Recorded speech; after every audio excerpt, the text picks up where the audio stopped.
Today I'm going to be giving you a closer look at this compilation of poetry by Julia Cirignano entitled White Wine and Medical Marijuana, which is an intriguing title in itself.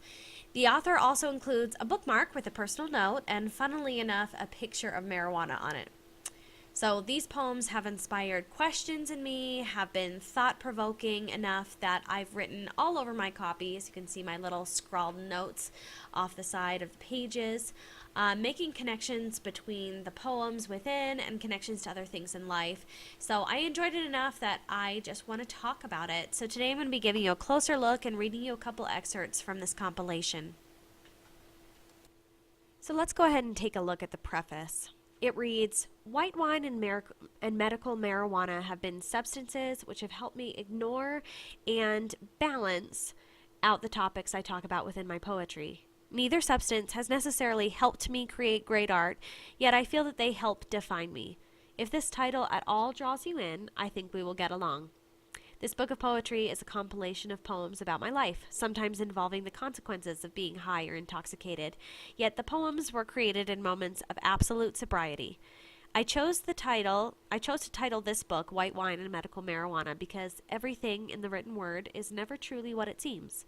While I put the enormous weight of this book's title on two flighty substances, I did so not in hopes of commemorating them, but to draw in readers similar to me. With this book of poetry, I hope to attract, startle, and also comfort you. I hope to surprise and indulge you and leave you with a hint of hope, no matter what pain and confusion may rest deep within you. Enjoy. So while the author's hoping to draw in readers similar to herself, I don't think I would consider myself similar, but I definitely appreciate a voice that is different from my own and views that are different from my own as well. So I've never drank any alcohol or done drugs, but there's something in here that is the human experience.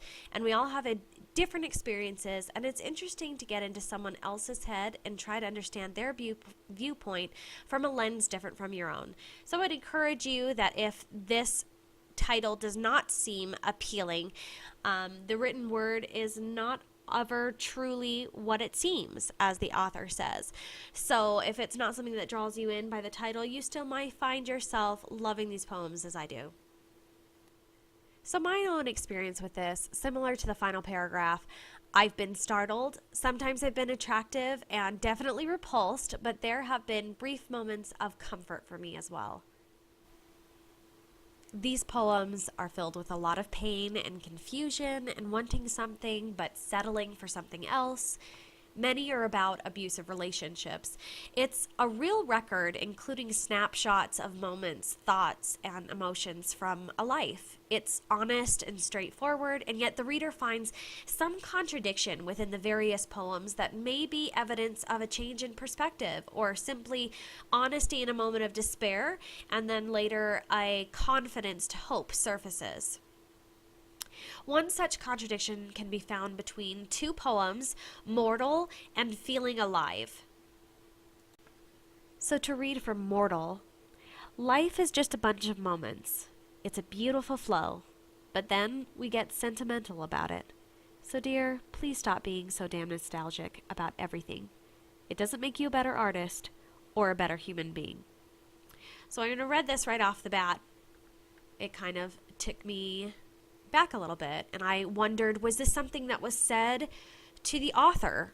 Is this her own perspective, or is she processing this whole thought through writing? And that sparked the question, does nostalgia make you a better artist or a human being? Does being nostalgic and finding meaning in things make you feel deeper?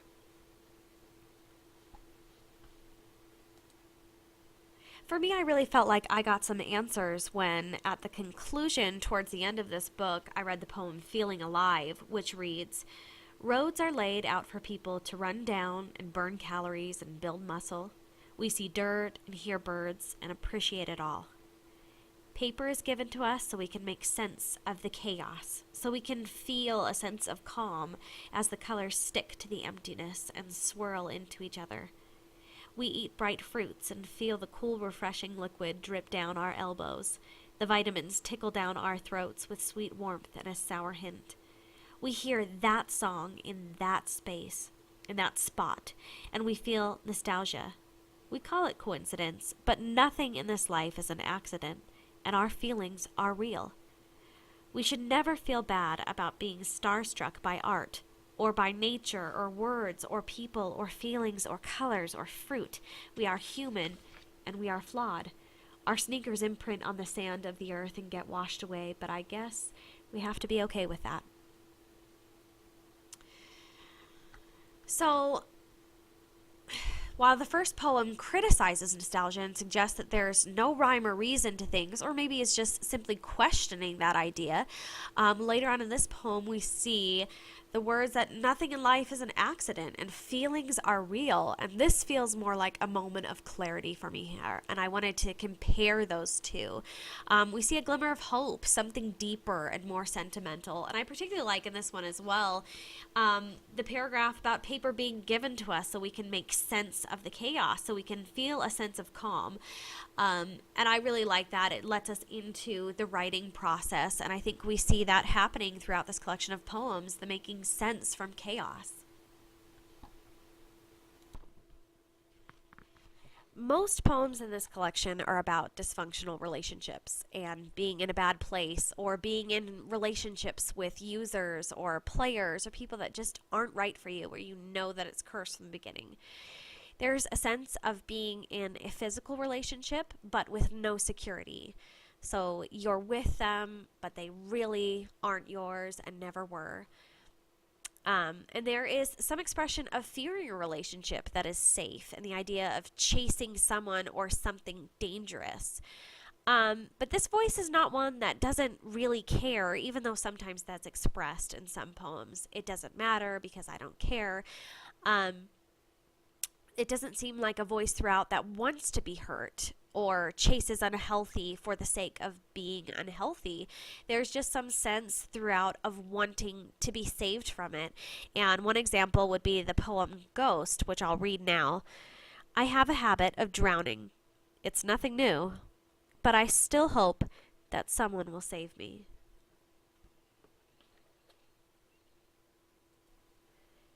Other time in this poetry, we see a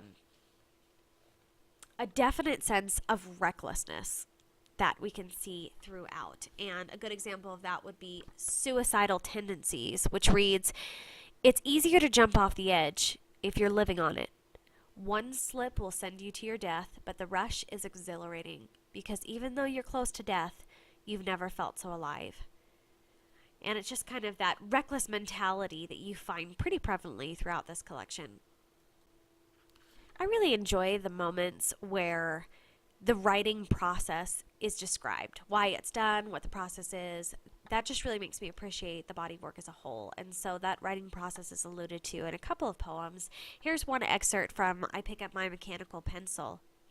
It reads, I write down words I have said, words I wish I had said, and moments I have only imagined.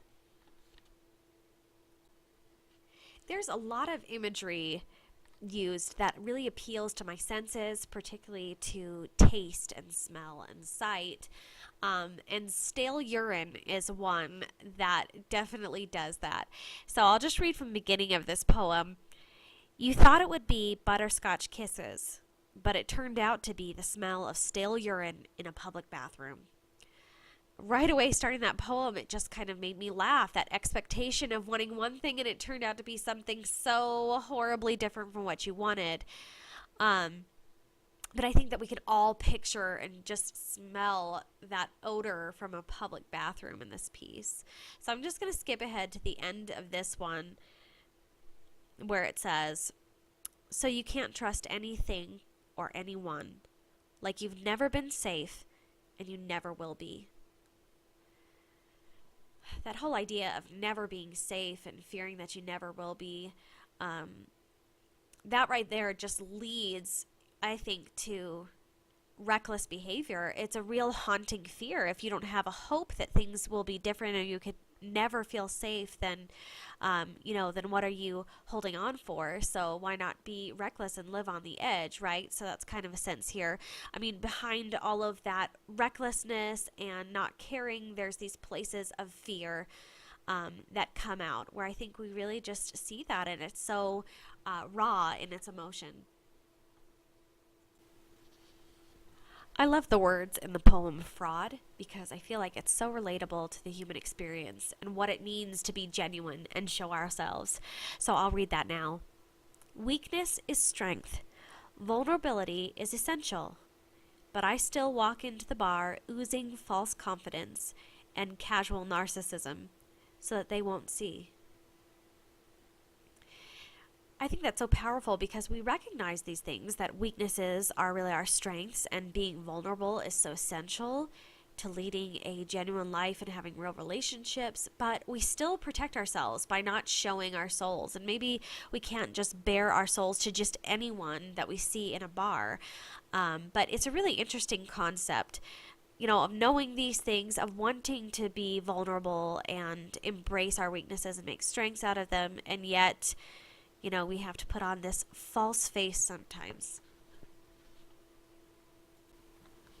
For anyone that has struggled with feelings of perfectionism, you can relate to the sentiment of the poem Unsettled. It's a really interesting interpretation of that struggle.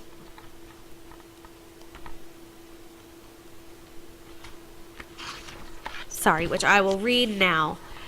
Never truly satisfied, like a constant itch, almost straight lines, almost neat piles.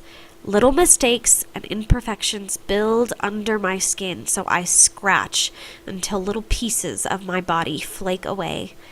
Slowly but surely, I rip through the many layers of irritation, because sometimes it's the little things that eventually kill you.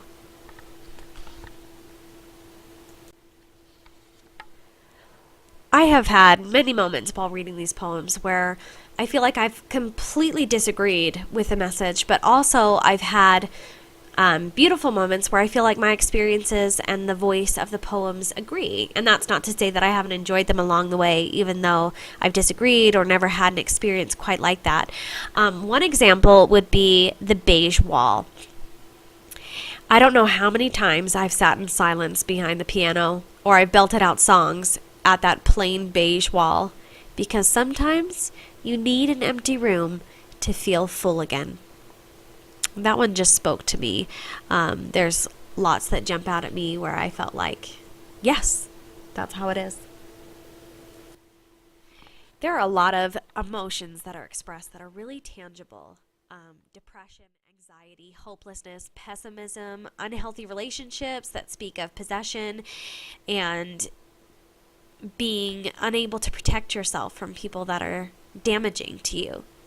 One example of that is The Wolf, which I actually won't read for the sake of time, but it's a really haunting and vivid poem that's just unsettling and raw and unashamed, where this woman is basically with this wolf who's eating her alive, ripping her open, all the while she's smiling and being a part of this relationship, and not realizing that the blood is draining out of her. So really, it's this very vivid expression of being attacked by a wolf and waking up and just gushing from her wounds and realizing that the eyes of this person were yellow and not brown, and there's claw marks all over her body and teeth marks, and she's been the only one to notice all along, the only one not to notice that she's been with this wolf. Another poem that's really spoke to me, makes me just want to talk about it, would be The Girl with the Red Lipstick, which I'll read here.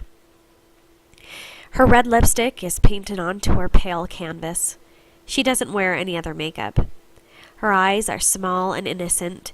The sequins on her shirt remind me of Christmas. Every key she hits is perfect, a melody of delicate whirlwinds. She is egotistic to no extreme. She undoubtedly doubts herself. Hearing the harmonies and not seeing the brilliance, the talent she inhabits, the talent that inhabits her. She reads off the notes as they fly through her mind. She is absolutely mistaken because she sees mistakes that are not even there. She questions herself to the utmost degree, but all you see is a girl playing piano. Although this book of poetry largely addresses elements of pain, hurting, searching for something and being disappointed, not being able to trust others or yourself, the pain of an ended relationship and trying to find comfort and closure at the end of something that has damaged you, there are still little moments of hope where we see that something wonderful is still longed for and that all of the bad stuff isn't just accepted. There's still hope for being saved from it all and finding something better. Love Gets Manipulated is such a poem. It reads, I want a love that's easy to remember, easy to defend, a love that feels safe, like coming home. So that's the kind of love that's really desired, not necessarily being ripped apart by a wolf that we didn't see the whole time, but something that is safe and easy to defend and feels like coming home. So that has been your closer look at this compilation of poems. It's a quick read, but contains words that will stick with you and make you feel and think. So I agree with some of the criticism posted on the back of the book that this is a sensory experience from a unique style.